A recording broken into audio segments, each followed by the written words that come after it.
기독사학 안양대학교 매각 의혹 사태가 고조되고 있습니다.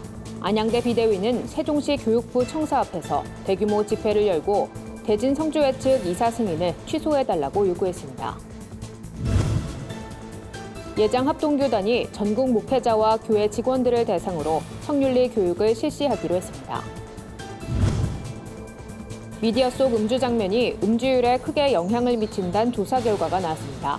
이와 관련한 미디어 음주 장면 규제는 없는지 알아봤습니다. 방학 중 끼니를 해결하지 못하는 아이들을 돕기 위한 따뜻한 캠페인이 진행되고 있습니다. 올해 연말정산이 15일부터 시작됩니다. 오늘 뉴스리포트에선 알면 돈이 되는 똑똑한 절세 팁을 알아봤습니다. 서울 금난교회 신년 축복성회가 열렸습니다. 강사로 나선 김성관 목사는 예수 그리스도의 진정한 제자가 되는 새해를 만들어야 한다고 강조했습니다. 안녕하십니까. 구티비 뉴스입니다. 기독사학 안양대학교가 대진 성주회 관련 재단으로 매각될 거란 의혹이 고조되고 있습니다. 안양대 비상대책위원회는 계속해서 반대 입장을 피력하고 있는데요. 비대위는 세종시 교육부 청사 앞에서 대규모 집회를 열고 대진 성주회 측 인물의 학교 법인이사 승인 취소를 요구했습니다. 홍희연 기자가 보도합니다. 안양대학교 학생들과 교수, 동문, 대신총회 관계자들은 세종시 교육부 청사 앞에 모였습니다. 이날 교육부 청사에선 김광태 이사장을 비롯한 학교법인 우일학원 이사회를 규탄하는 피켓 시위가 펼쳐졌습니다. 모두 300명의 구성원들이 집결했습니다. 안양대는 우리 목요 목숨으로 사사자! 안양대 문제는 이렇습니다. 불교계 이단으로 알려진 대진 성주회 관계자 2명이 학교를 운영하는 우일학원 이사로 활동하고 있고 또 다른 대진 성주회 관계자 2명은 교육부의 이사 승인을 기다리고 있는 상황입니다. 학교법인 우일학원 이사회는 이사장을 포함해 8명으로 이루어져 있습니다. 이 중 대진 성주회 관계자 4명은 이사장 우호 의결권을 갖고 있고 다른 1명도 이사장과 사돈지간인 것으로 알려지면서 사실상 안양대학교가 대진 성주회에 매각될 거란 의혹이 제기됩니다. 이 나라 이민족의 매우 암울하고 아주 중요한 시기에 눈물의 선지자 고 김치선 목사님께서 눈물로 세운 학교입니다. 비대위는 이날 피켓 시위를 마친 뒤 사립학교를 담당하는 교육부 실무자들과 면담을 가졌습니다. 이 자리에서 비대위는 3만여 명의 서명을 받은 탄원서를 제출하며 대진 성주회 측 이사 2명의 승인을 철회해달라고 요구했습니다. 이에 교육부 관계자는 법적 문제도 거론되는 만큼 이 사태에 신중히 접근하겠다는 의견을 전한 것으로 알려졌습니다. 두 사람을 지금 승인이 안 된 두 사람을 절대 승인 내줘서는 안 된다라는 요지의 얘기들을 저희들이 얘기를 했습니다. 그런데 그 사무관이 얘기를 하는 게 절대 우리 모르게 승인 안 해주겠다라고 그 부분에 대해서는 확실하게 얘기를 했습니다. 한편 안양대학교 신학대학 교수진들은 시위 다음 날 국회 교육위원회 소속 박찬대 의원을 만나 안양대 사태를 직접 전했습니다. 박찬대 의원은 현행법상 이사회가 결정한 이사 승인을 종교적 문제만으로 거부하긴 어려울 것이라며 다만 학내 구성원들의 심각한 반발이 예상되는 만큼 이 문제를 쉽게 생각해서는 안 될 것 같다는 입장을 밝혔습니다. 구티비 뉴스 홍우연입니다. 최근 교회 성범죄가 잇따라 발생하면서 합동교단이 목회자와 교회 직원들을 대상으로 성윤리 교육을 실시하기로 했습니다. 합동교단은 올해 첫 실행위원회에서 담임 목회자와 부목회자, 기관 목회자와 교회 직원들을 대상으로 전국 3개 권역에서 세미나를 진행하기로 했습니다. 구체적인 세부 내용과 일정은 아직 결의되진 않았지만 교단 차원의 성윤리 교육 진행은 매우 이례적인 일입니다. 이날 회의에선 목회자 전부를 잠정적 성범죄자로 치부하는 인상이 짙어 성윤리 교육이란 용어 사용에 신중을 기해야 한다는 의견도 나왔습니다. 최근 담배 광고 규제를 강화하면서 우리나라 흡연율이 떨어졌다는 조사 결과가 나왔는데요. 하지만 반대로 음주율은 점점 늘고 있어 음주에 관련한 미디어 규제도 강화해야 한다는 목소리가 나오고 있습니다. 그렇다면 미디어 속 음주 장면 규제는 없는 걸까요? 여선아 기자가 알아봤습니다. 지난해 알코올 관련 사망자는 4,747명, 매일 13명이 음주로 인해 사망하고 있습니다. 최근엔 음주 관련 사건 사고로 인해 음주 관련법이 강화될 정도로 음주로 인한 이슈는 끊이질 않고 있습니다. 이는 음주 문화를 미화하는 미디어의 영향이 큰 것으로 확인됐습니다. 한국건강증진개발원이 조사한 설문조사에 따르면 청소년의 65%가 주류 광고, 음주 장면에 노출됐고 이 중 12.6%가 노출 후 음주 충동을 느꼈다고 표시했습니다. 이와 관련해 보건복지부는 2017년 미디어 음주 장면 가이드라인을 발표하고 되도록 음주 장면을 지양하도록 권장했습니다. 미디어 음주 장면 가이드라인이 발표가 되고 나서 미디어 음주 장면이 2017년 대비 2018년도에 평균을 냈을 때는 1.1회에서 1회로 소폭 줄어든 추세를 보이긴 했지만 여전히 일부 종편 케이블의 드라마나 예능을 중심으로 해서 여전히 음주 장면이 빈번하게 등장을 하고 있습니다. 여전히 음주 장면은 크게 줄지 않은 상황. 이에 보건복지부는 지난해 11월 음주폐해 예방 실행 계획을 통해 국민건강증진법 시행령에 규정된 광고 기준을 법으로 상향 조정하기로 했습니다. 음주를 유도할 수 있는 술 마시는 행위 표현을 금지하는 주류 광고 금지 규제를 강화하는 내용을 담았습니다. 하지만 광고에 국한된 규제로 드라마나 예능, 영화엔 적용되지 않습니다. 이거는 그 표현의 자유 측면에서 방송 프로그램에 대한 일률적인 규제를 특히 금지 규정을 하는 거는 어려움이 있고요. 실제 미디어의 영향을 많이 받은 청소년일수록 음주 빈도는 높아진다는 조사 결과가 발표됐습니다. 영화 음주 장면에 노출될수록 음주 경험이 없는 청소년이 술을 마실 확률은 1.05배, 폭음을 안 하던 청소년이 폭음을 할 확률은 1.13배 증가한다는 겁니다.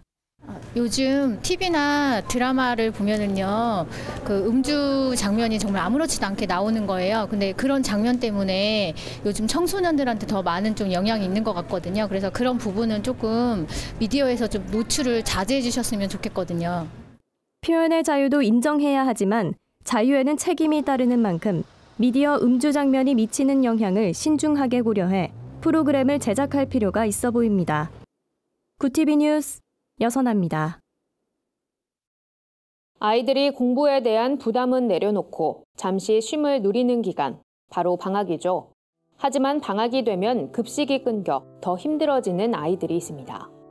보건복지부에 따르면 끼니를 거르거나 필요한 영양을 공급받지 못하는 아이들은 전국 33만 2,865명입니다.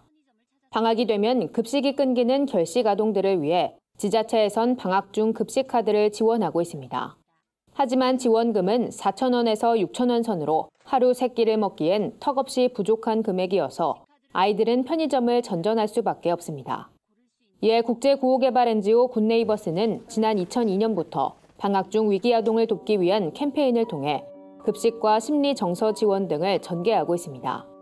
굿네이버스는 월 2만 원이면 한 명의 아이에게 일주일 동안의 식사를 제공할 수 있다며 아이들이 건강한 방학을 보낼 수 있도록 따뜻한 손길을 전해달라고 밝혔습니다.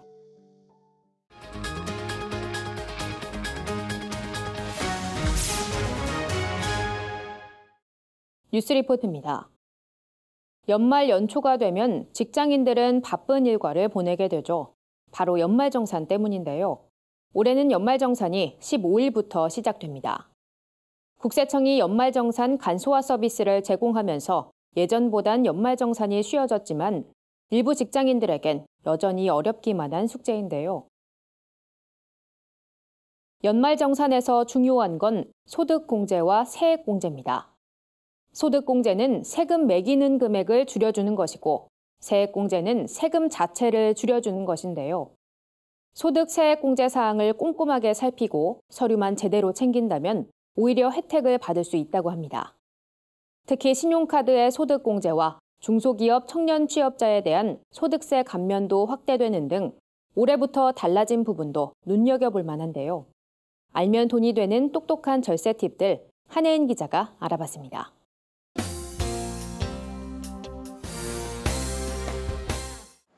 직장인에게 13월의 월급이라 불리는 연말정산 기간이 다가옵니다. 특히 올해부터는 목회자를 비롯한 종교인에게도 세금이 부과됨에 따라 교계에서도 연말정산에 대한 관심이 높아졌습니다. 목회자의 경우 근로소득이나 종교인 소득 중 선택해 연말정산을 하면 됩니다. 공제 감면폭은 근로소득이 더 높고 필요경비로 인정되는 금액은 종교인 소득이 더 많으니 꼼꼼하게 따져보고 선택하는 것이 좋습니다. 근로소득으로 연말정산을 하든 종교인 소득으로 연말정산을 하든 그 공제에 관련된 부분들은 정비임을 챙겨주는 게 맞습니다. 대부분의 공제 항목에 대한 부분들은 국세청 홈페이지에서 확인을 할 수가 있습니다. 성도들은 다른 근로자와 동일하게 연말정산을 신청하면 됩니다. 다만 헌금은 연말정산 간소화 서비스를 통해 조회되지 않으므로 출석교회에서 직접 기부금 영수증을 받아 회사에 제출해야 합니다. 이번 연말정산부터 바뀐 부분들도 있습니다. 먼저 중소기업에 취업한 청년들의 소득세 감면이 확대됩니다. 이전까지는 취업일로부터 3년까지 70%를 감면했다면 올해부터는 취업일로부터 5년까지 소득세의 90%로 늘어났습니다. 연령대도 15세부터 34세까지로 확대됐습니다. 또 총급여액 5,500만 원 이하 근로자의 월세액 세액공제율이 10%에서 12%로 인상됩니다. 전세자금 대출의 원리금 상환액, 주택마련저축 납입금도 세액공제 대상입니다. 신용카드로 결제한 도서 구입비와 공연 관람비에 대해서도 지출 금액의 30%가 공제됩니다. 마지막으로 맞벌이 부부의 경우 일반적으로 연봉이 높은 배우자의 신용카드를 사용하는 것이 유리합니다. 부부의 소득이 비슷하다면 인적공제를 적절히 배분하는 것도 절세에 도움이 된다는 것이 전문가의 의견입니다. 국세청에 따르면 이번 연말정산 대상자는 1,800만 직장인과 160만 원천징수 의무자입니다. 기간은 이달 15일부터 다음 달 15일까지입니다. 구티비 뉴스 한혜인입니다. 서울 금란교회가 4일간의 일정으로 신년 축복성회를 진행했습니다. 주 강사로 나선 부산 비전교회 김성관 목사는 2019년 새해 모든 성도들이 예수의 진정한 제자가 될 것을 권면했습니다. 김성관 목사는 예배와 말씀, 기도와 찬양 등 성도의 기본 생활을 충실히 하는 새해가 돼야 한다고 강조했습니다. 김 목사는 머리로만 예수를 아는 게 아니라 성령의 능력으로 예수를 마음에 모시는 게 중요하다며 새해에는 성도들이 예수의 진정한 제자가 되어 땅끝까지 선교하란 지상명령을 수행하는 모습을 되찾길 바란다고 말했습니다. 예배당을 가득 채운 금란교회 성도들은 김성관 목사가 전하는 말씀에 연신 아멘을 외치며 새해에는 보다 성장한 예수 그리스도의 제자가 될 것을 다짐했습니다. 오늘의 사회 이슈를 홍희연 기자가 종합해드립니다. 오늘의 이슈 포커스입니다. 문재인 대통령은 신년 기자회견에서 국민이 불공정에 가로막혀 좌절하지 않도록 생활 속 적폐를 청산하겠다고 밝혔습니다. 문 대통령은 유치원 비리, 채용 비리 등 반칙과 부정을 근절하는 개혁을 추진하겠다며 국민이 변화를 체감할 때까지 싸우겠다고 강조했습니다. 이어 국민소득 3만 달러 시대에 걸맞은 행복을 누릴 권리가 우리 국민에게 있다며 사회 안전망과 고용 안전망을 더 촘촘하게 짜겠다고 말했습니다. 카풀 서비스 도입을 반대하는 택시기사 분신 사망 사건이 또다시 발생했습니다. 경찰에 따르면 지난 9일 서울 광화문 광장 인근 도로변에서 64살 택시기사 임모 씨가 분신을 시도해 병원으로 옮겨졌지만 결국 숨졌습니다. 택시 단체들은 임 씨가 동료들에게 전화를 걸어 유언을 남겼다며 카카오 카풀 도입에 반대하는 취지에서 임 씨가 분신했다고 주장했습니다. 국내 동요 상어 가족이 미국 빌보드 싱글 차트에 진출하는 쾌거를 이뤘습니다. 빌보드가 공개한 최신 차트에 따르면 상어 가족은 빌보드 메인 싱글 차트 32위를 기록했습니다. 이 차트에서 역대 한국 가수 최고 성적은 7주 연속 2위를 기록한 싸이의 강남스타일입니다. 이후 방탄소년단의 아이돌이 11위를 차지했고 동요로는 처음으로 상어 가족이 32위를 기록했습니다. 구티비 뉴스 홍우연입니다. 주요 단신입니다. 서울시가 한국교회 총연합에 사단법인 설립을 허가했습니다. 한교총은 이제 임의단체가 아닌 연합기관으로 활동할 수 있게 됐습니다. 공식 명칭은 사단법인 한국교회 총연합, 대표자는 이승희 목사로 등록됐습니다. 따라서 한교총은 내달 22일 법인 설립 감사 예배를 드릴 예정입니다. 교계가 최장기간 굴뚝농성 중인 파인텍 문제에 대해 사측이 노사합의를 이행할 것을 촉구했습니다. 한국기독교장로회는 사측이 성의 있는 태도로 해결의 의지를 보여달라고 전했습니다. 8개 기독교 단체가 연합한 파인텍 승리를 위한 개신교 대책위는 고공농성자들이 단식을 시작하게 만든 것은 사측의 살인행위라고 비판했습니다. 교회개혁 실천연대가 오는 26일 한국기독교회관에서 2019년 정기총회를 개최합니다. 이번 정기총회에선 교회의 한계를 돌아보고 제도약을 모색하는 시간이 진행되며 가나안 성도 현상을 짚어보는 이슈 토크 순서도 열립니다. 두란노 아버지학교 운동본부가 12일 온누리교회에서 파더 블레싱 행사를 엽니다. 이번 행사엔 두란노 아버지학교 국내외 지도자들의 축하 순서, 다양한 강의 등이 진행됩니다. 탤런트 강서구, 가수 노사연 등 기독 연예인들도 참석할 예정입니다. 이상으로 뉴스를 마칩니다. 구TV 뉴스는 인터넷 신문, 데일리 굿뉴스를 통해서도 보실 수 있습니다. 시청해주신 여러분 고맙습니다.